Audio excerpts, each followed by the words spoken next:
Yo, what's good with y'all, man? It's your boy Wavy J, and I'm back at it again with another reaction video, man. Today we got Jimmy High Rollers video. I know this dropped like a couple weeks ago, but I did want to react to it. I thought that was pretty interesting. Flight, OSN react to it, Extra Crispy, everybody reacting to it. So I gotta most definitely get these videos in. I sub to bro, so I'll be linking his channel down in the description so y'all can go watch this video or go to his channel. He has some pretty dope videos. This is Can You Solve the Hardest Problem in NBA History video. So we'll see what it's about. It's 10 minutes long, so let's get straight into it. If you had the job of choosing the #1 overall pick in this year's NBA draft, who would you pick? Lamelo. And just as important, do you think you could make the correct choice? Sure. Anthony Edwards, Obi Toppin, LaMelo Ball, James Wiseman.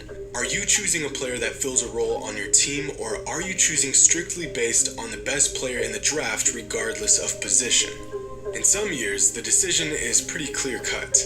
But in other years, you could be one pick away from making a terrible decision that ripples through your franchise for years to come. Basketball is a team sport. It takes an entire cohesive unit to win a championship.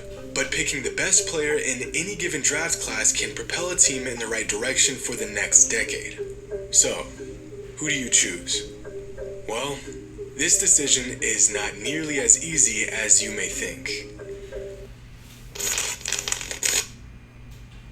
Let's get into it. Every once in a while, a franchise will use their #1 overall pick on a player that makes you scratch your head. Yeah. Out of all the non-NBA prospects in the world, you chose him?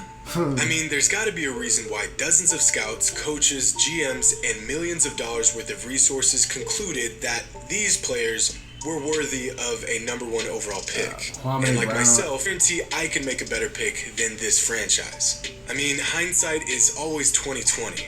It's easy to sit back and say choosing Darko Milicic over Melo, D-Wade, and Chris Bosh was a terrible decision. For sure. 17 years after the fact. But making the correct choice in the moment is a near monumental task. Out of the last 40 NBA drafts dating back to 1980, only 12 drafts featured a #1 overall pick that was actually the best player in the draft. That means even the most savvy NBA minds in the world picked. Now, was Zion the best in the draft? Hey, Zion is a monster, but that man, Ja Morant, I really don't think people are giving Ja Morant as much credit as he deserved. Wait, Kyrie wasn't the best in this draft class? Was Kyrie was? John Wall was it? Who was better than D Rose? Who was better than Blake Griffin? Best player in the draft only 30% of the time. That's atrocious. Typically, GMs do a decent job as they work their way down the draft board. But there's just something about that first pick. In a 7-year stretch between 2005 and 2011, every single #1 overall pick was not the best player in their draft class. And even with more advanced statistics at our disposal, more film available to break down, and better scouting techniques, making the right pick today is just as unlikely as it was 40 years ago. Watching an NBA prospect up close and in person is a crucial part of the process, but for the sake of this experiment, I am going to give you 3 players and their college stats. Now, all 3 of these players were in the same draft, all of them one and dones. The Sixers had the first pick in this draft, and they already have a great guard running the point. With the limited information provided, if you had to pick, who are you choosing with the #1 overall pick? I'll give you a moment to think about it. Alright, so with the 3 players we have here. Alright, so Ben Simmons is already playing the guard. We're good on that. First person, he's averaging 23 points per game, 5.7 rebounds per game, 5.9 assists per game, 1.6 steals. Yeah, he's averaging pretty decent numbers. His player efficiency rating's 28. Is that his turnover percentage though? Yeah, he's not turning the ball over. Yeah, actually no, he is turning the ball over. Yeah, he turns the ball over a lot. 3 turnovers per game. We don't need a guard. So like if I'm thinking about my team, I'm thinking if what's going to best suit the starting lineup, the team. So it wouldn't be going for a 6'4" guard if we got a 6'7", 6'8" guard already playing. Shooting guard, they had Jimmy Butler. The dude in the middle, he's averaging 19.8 points a game, but he's not rebounding as much or getting as much as steals. And steals, he's not turning the ball over. So he's doing pretty good. But the dude on on the end is a forward, 6'8", 19 years old. He is the second oldest out of this class by a couple of days. But he's averaging more rebounds, so he'll get boards and run. His assist numbers for a forward is pretty cool. It's, averaging 2-point assists. He's not turning the ball over a lot. He's still averaging 16.8 points a game. And honestly, the only forwards the Sixers had really was Tobias. I don't even think they had Tobias Harris. I'd go with the forward. I'd go with the forward, to be honest. Because honestly, stats don't usually say everything. Stats don't usually say anything. Game film says everything. So, especially have you made a decision? Hopefully. Sorry, I cursed. I'm sorry. But especially when it comes to your team. You've made the correct one. Because out of these 3 prospects, one of them has had by far the best NBA career so far. Now, it's still very early in their careers. Hey, man, hey. Because Jason Tatum most definitely is better than both of these players. Jason Tatum has asserted himself as the best player in this draft. Of course, making a decision based off of just stats is tough to do. But even with the advantage of watching the kid play, GMs and scouts across the league felt that he was only worthy of a 3rd pick in the draft. Jason Tatum was nice. If the Sixers picked Tatum instead Honestly, if I had it the way I wanted it, it should have been... Because I'm a Celtic fan, though, because I'm fine. I love Jason Tatum. But Jason Tatum should have went number 1 overall. Lonzo should have stayed at 2. Yes, I'm a Lonzo fan too, bro. Lonzo's most definitely going to be an all-star. Mark my words, for sure. And then Markelle at 3. Honestly, I didn't even think Markelle was all that good, though, because, UW, they weren't really playing anybody. They were playing the Pac-12, but they weren't playing anybody, outside of the Pac-12. He was the best player on this team, so he didn't really have help. They weren't, top 10 ranked like that. They weren't really making noise like that. But Markelle was most definitely getting buckets.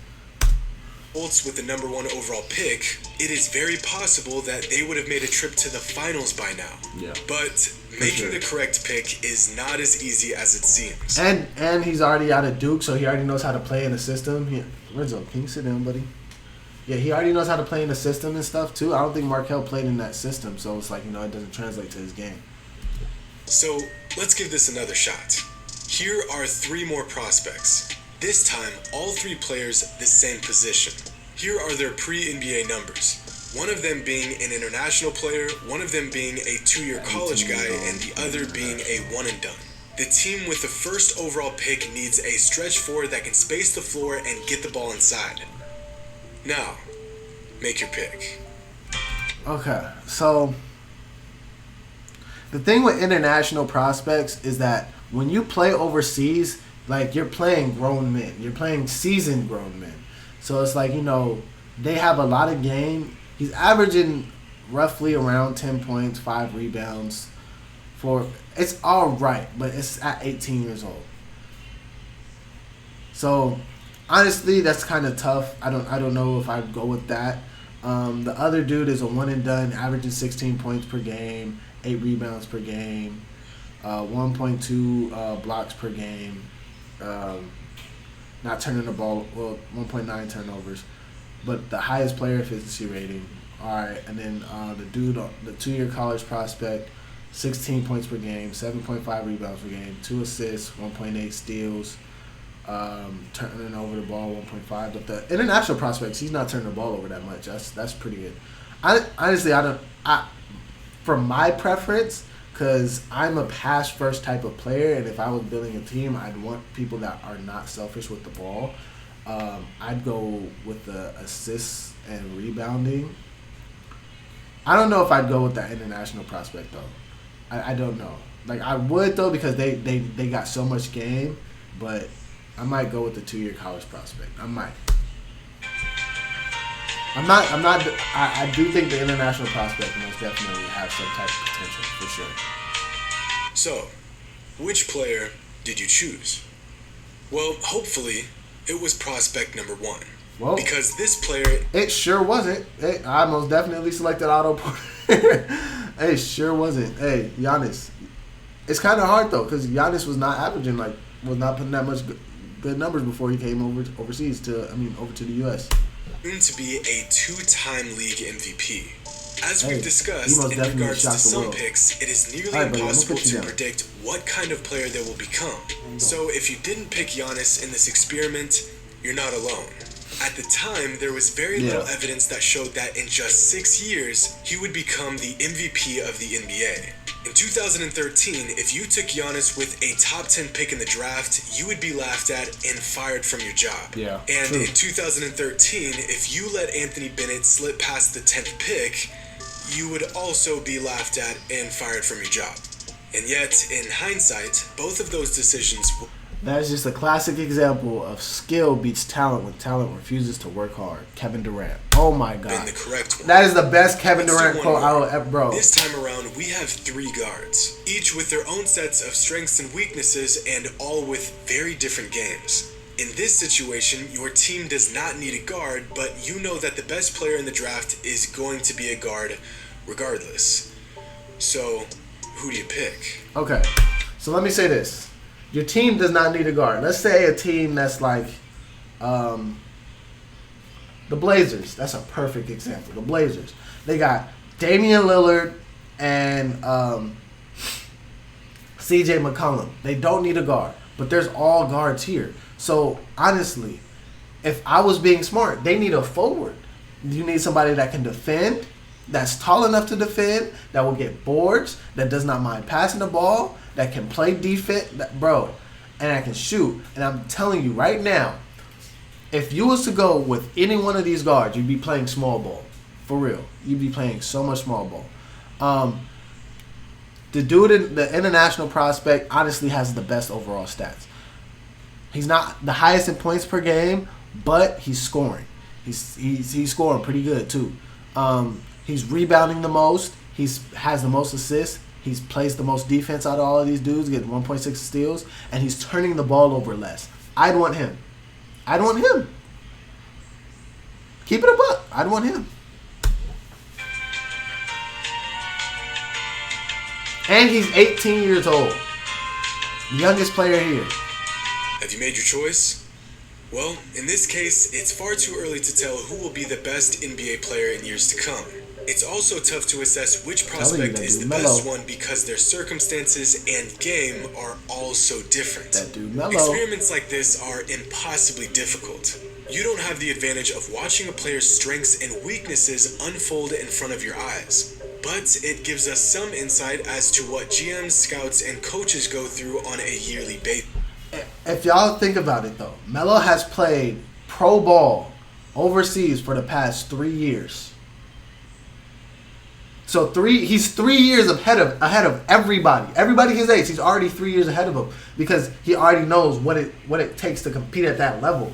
Anthony Bennett is raw, nice as bro, raw. Wait, did I say Anthony Bennett? Y'all know who I'm talking. Y'all know who I mean.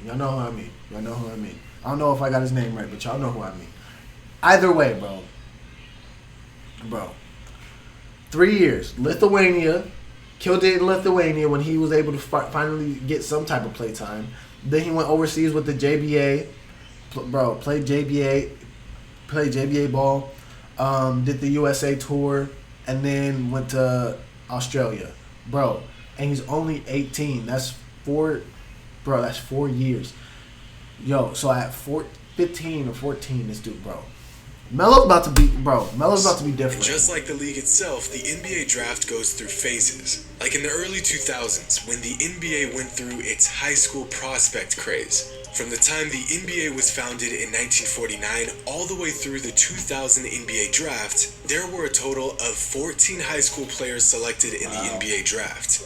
In the 5 years following the 2000 NBA draft, there were 28 high school players selected in the NBA draft, peaking in 2018 high school players selected in just 2 seasons. Of course, this was following the success of LeBron James, and the trend that followed was massive. Everybody's not LeBron. NBA teams were chasing high school players like Robert Swift and Ricky Sanchez in hopes that they would land the next superstar. The draft was getting crazy. Only 5 times in NBA history has a player with no college experience gone first overall in the draft. Oh, wow. All 5 of these picks came within a 6-year span. That's crazy. But the odds of a team making the right choice in the NBA draft is slim.